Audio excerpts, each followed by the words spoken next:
I never signed up for this. That's what the message read. Just those 5 words, appearing beneath a snapshot of our depleted shared bank account. My name is Ethan. I'm 32, the lead mechanic at Harrison's Automotive in Boise. Just 4 hours prior, I had been in a doctor's office, hearing terms like Hodgkin's lymphoma, treatment plans, and survival probabilities. Stage 2. Manageable, but a lengthy journey ahead.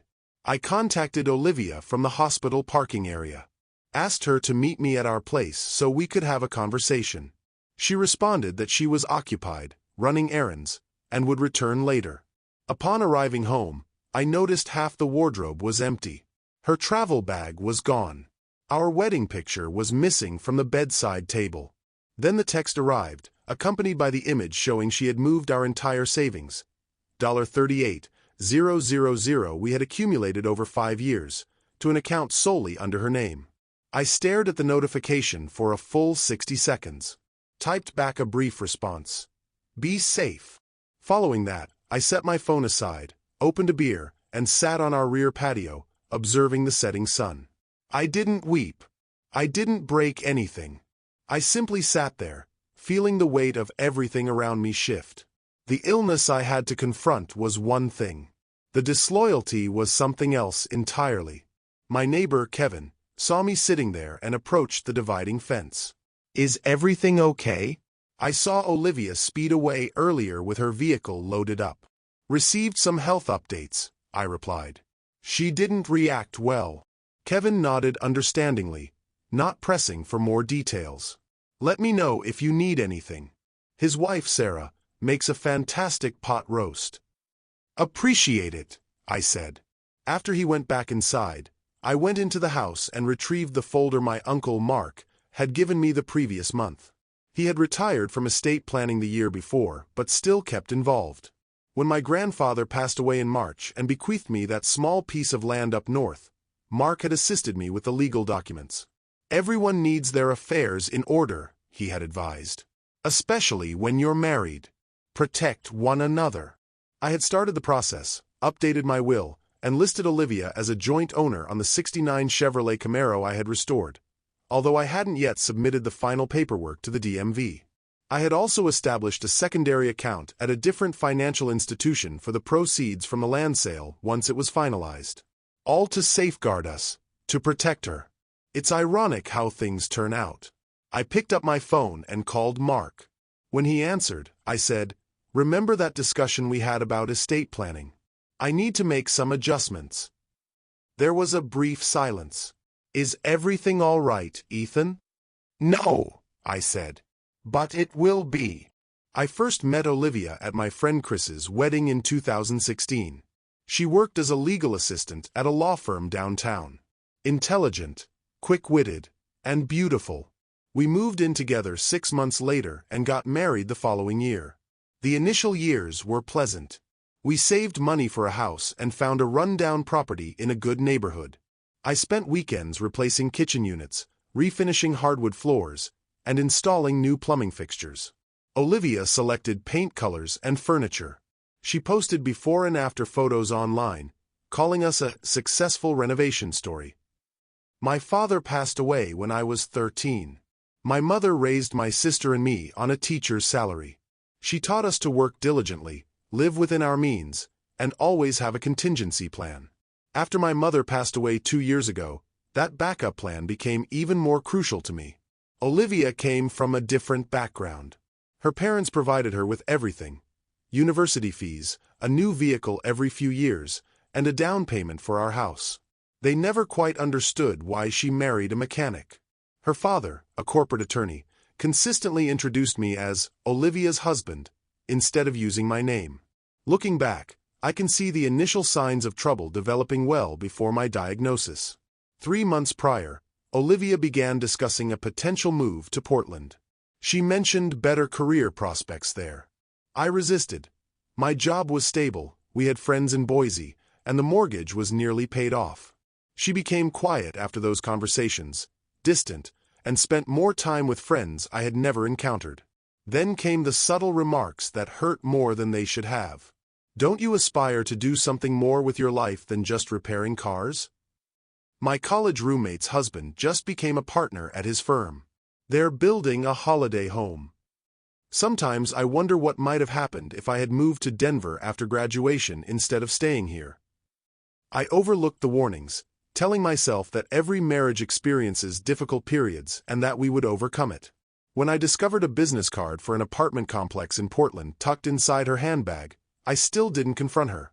I simply quietly contacted my Uncle Mark to discuss updating our legal documents and began documenting our assets, just in case. 2 weeks later, I visited the doctor for what I believed was a lingering cold and instead discovered the swollen lymph nodes. Then came the blood tests and the biopsy. The night before my final diagnosis, Olivia and I had dinner at our kitchen table. She spoke about a colleague's promotion. I watched her face, wondering if she would notice the fear in mine.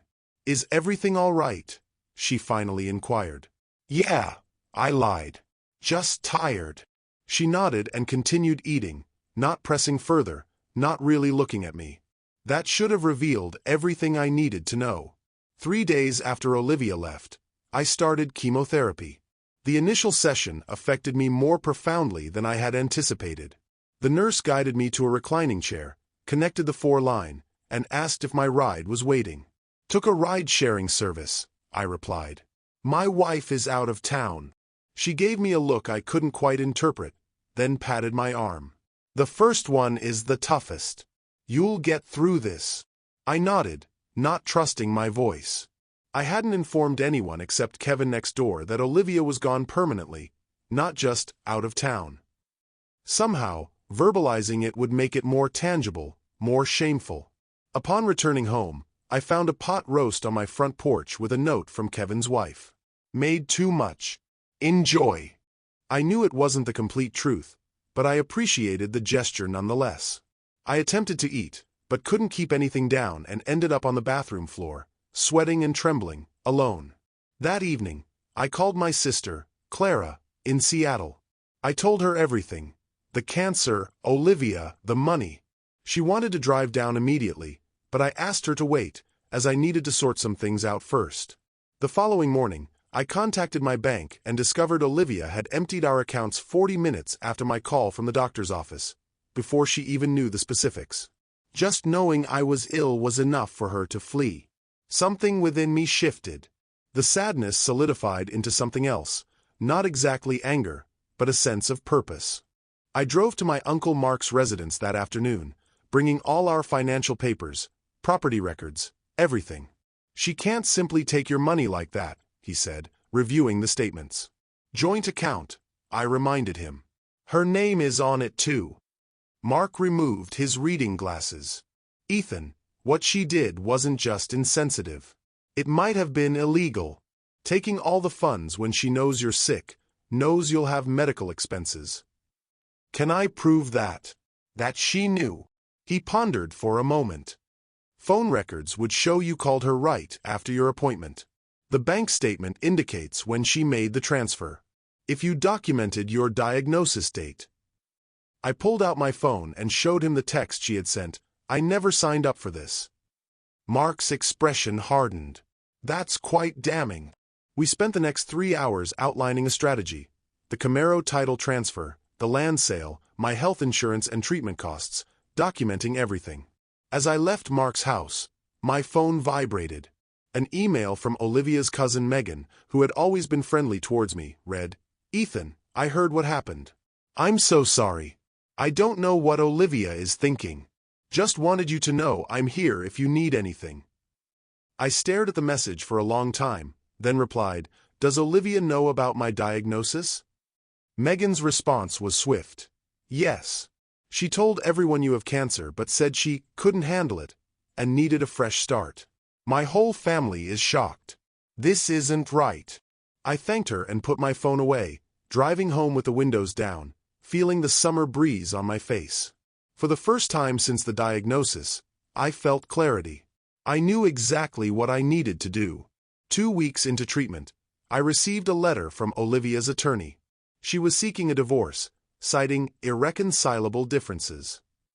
She requested to be removed from the mortgage but wanted half the equity in the house. She made no mention of the money she had already taken, nor of my illness. I took the letter to Mark. "Pretty audacious," he commented, scanning the document. "Takes all your savings knowing you're sick, then wants half the house too."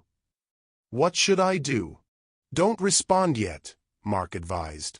"Let's observe how far she intends to push this." The following day, I received a text from an unknown number. "Ethan, it's Olivia. This is my new number. I know you're upset, but we need to resolve this. My lawyer says I'm entitled to half the house." I didn't reply. 3 days later, another text arrived. "Ethan, being immature won't help. I know you're going through a lot, but I have rights as well." Going through a lot, as if cancer were merely a bad mood I needed to overcome. I blocked the number. My third chemotherapy session hit me with force. I couldn't keep food down for 2 days and lost 12 pounds. Clara finally came down from Seattle and stayed for a week. She cleaned the apartment, stocked the freezer with prepared meals, and drove me to my appointments. The day before she departed, we received another letter from Olivia's lawyer, containing more demands and further threats about what I owed her. Clara was incensed. "After what she did, she's fortunate you haven't sued her for the money she stole." "We'll get there," I said. The following week, I received a certified letter from the bank, informing me that Olivia had attempted to remove my name from our joint credit cards but was unable to do so without my signature. She had also tried to access our safe deposit box, the one containing the deed to the house, the Camaro title, and my grandfather's will. The bank had denied her access because she couldn't produce the second key, my key. I immediately called Mark. "She's becoming desperate," he said.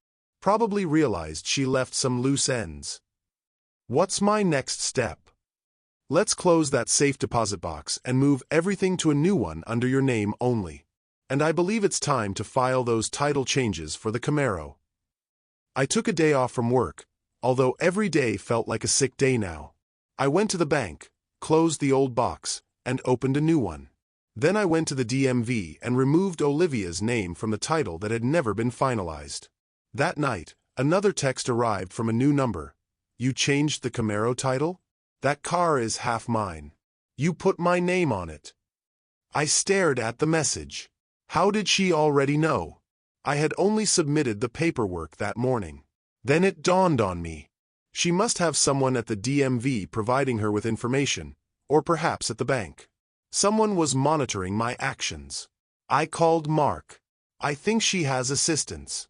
Someone is informing her about what I'm doing." Mark was silent for a moment. "Her father has connections. I wouldn't be surprised. What do I do?" "Feed them incorrect information," Mark suggested. "Let's set a trap." The next day, I called a real estate agent who had been managing my grandfather's land sale and asked her to temporarily halt the process. I made sure to mention during the call that I was exploring alternative options for liquidating assets. Following that, I contacted my investment bank, where I had a small 401k from a previous job, and inquired about early withdrawal procedures. I made it clear that I was considering all possibilities due to medical expenses. I waited to see Olivia's next move. 2 days later, her attorney sent a new letter demanding a portion of any proceeds from the sale of inherited property, and a fair division of all retirement accounts. Mark smiled when I showed him the letter. She took the bait. "Now what?" I asked. "Now we reveal our hand," he said. I spent the following month prioritizing my health. The treatments were grueling, but the doctors appeared cautiously optimistic. My hair had fallen out, I had lost 30 pounds, but my test results were improving. Clara visited every other weekend. Kevin and Sarah from next door checked in on me daily. My boss reduced my working hours but maintained my health insurance coverage. I was surviving, both the cancer and Olivia's departure. Some days were more challenging than others. Some nights I would wake up reaching for someone who wasn't there. But for the most part, I remained focused on the next step, the next treatment, the next move in the strategic game Olivia had initiated. Mark called on a Tuesday morning. We obtained the documents from her bank. "Want to guess what she did with your money?" Tell me. Transferred it to a new account, then immediately wrote a check for $30,000 to her parents. I sat down. Why would she do that? My guess. Attempting to conceal it, making it more difficult to trace or recover. Is she allowed to do that? No, Mark said. That's the beauty of it.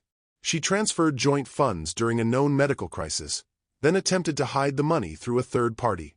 The judge is going to disapprove of that. I considered it. I don't want a prolonged legal battle, Mark. I don't have the energy for that right now. Trust me, it won't go that far. Once her lawyer sees what we have, they'll agree to a settlement. 2 days later, I was leaving my treatment when I noticed a familiar vehicle in the hospital parking lot. A silver Audi, Olivia's father's car. He was seated behind the wheel, observing the hospital entrance, watching for me. I walked directly to his vehicle and knocked on the window. He lowered it, his face composed in that lawyerly mask I knew well.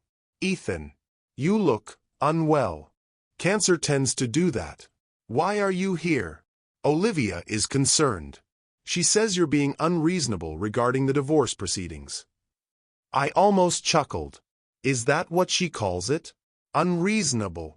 She's prepared to be generous, considering your situation. A fair division of assets, including the house. After she took every single cent we possessed? After she left on the very day I received my diagnosis. He had the decency to appear uncomfortable. She was upset, emotional. People make errors in judgment. This wasn't an error. It was a deliberate choice. He sighed. Ethan, be practical. You're ill. You need to concentrate on recovering, not engaging in a legal fight you can't afford. That's when it clicked. They believed I was desperate, thought I was penniless after Olivia emptied our accounts, and assumed I would accept any settlement just to avoid a confrontation. They had no knowledge of the land sale, no idea I had removed her name from the Camaro title before she could make a claim, and no clue I had documented everything. Inform Olivia that I will have my response to her attorney by Friday, I said, turning to leave. Ethan, he called after me. Don't make this more complicated than it needs to be. I didn't look back.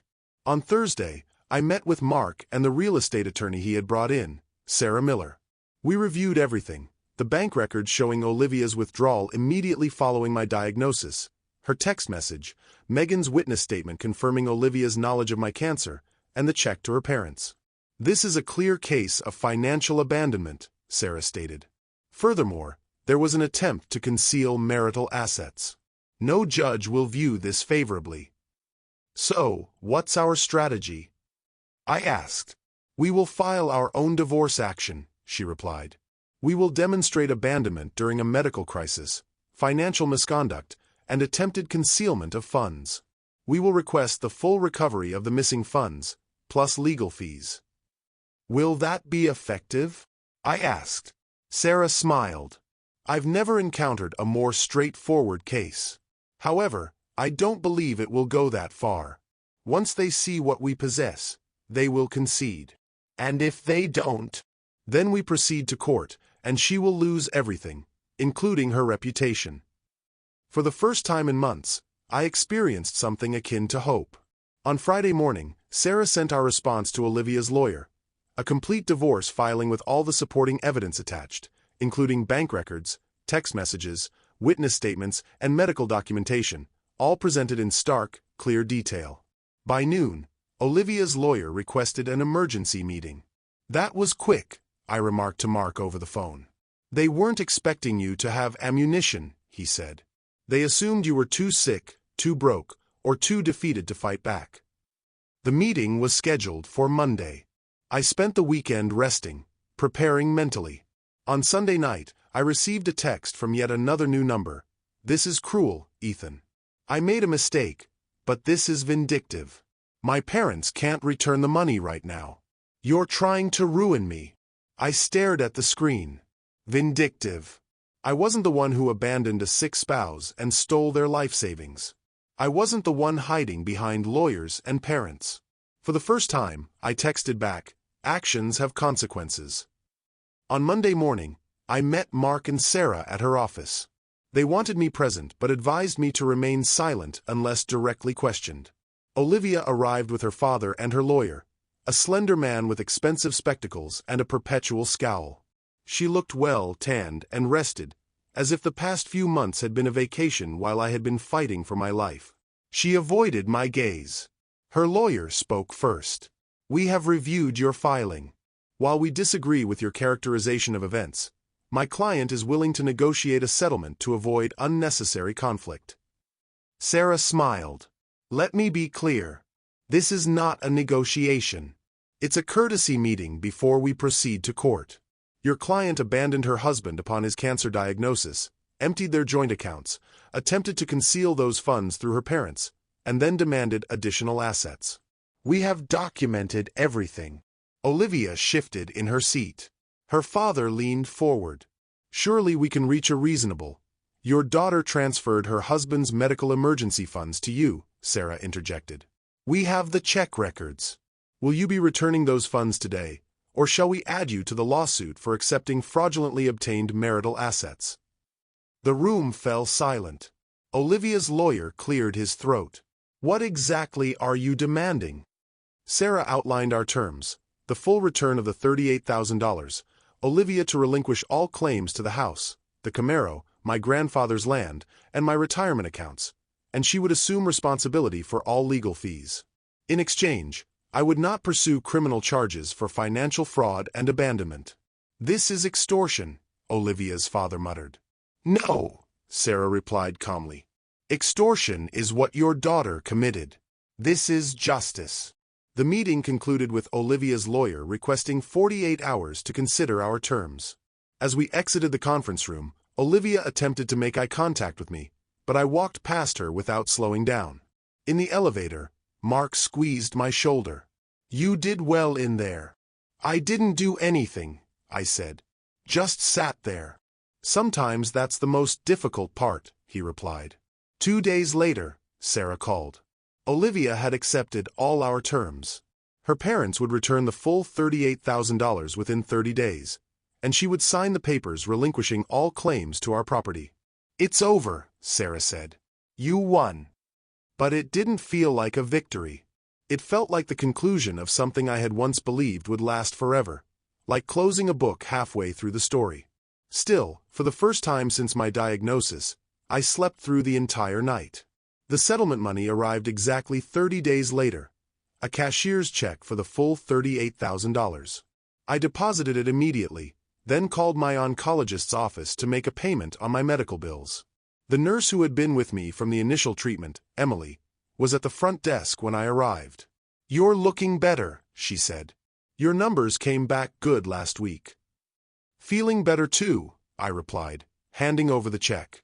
She glanced at the amount. "Insurance came through?" "Something like that." The divorce was finalized a week later. I signed the papers at Sarah's office, feeling strangely empty, neither sad nor angry, just finished. "What now?" Mark asked as we left the building. "Finish treatment, get better, figure out what comes next." He nodded. "The land sale should close next month. That's another $65,000. And if you decide to sell the Camaro—" "Not yet," I said. "I'm not ready to let go of everything." That evening, I sat on my back patio with a glass of water, watching the sunset. The nausea from chemotherapy had finally subsided. My hair was beginning to grow back. Patchy, but it was there. The doctors were using terms like responding well and promising outlook. My phone vibrated. An email from Megan, Olivia's cousin, read, "Ethan, I heard everything is finalized. I am so sorry for what my family did to you. Olivia's parents are selling their Lake Pend O'Reilly cabin to cover the money they owe you. My aunt is furious, blaming you instead of Olivia.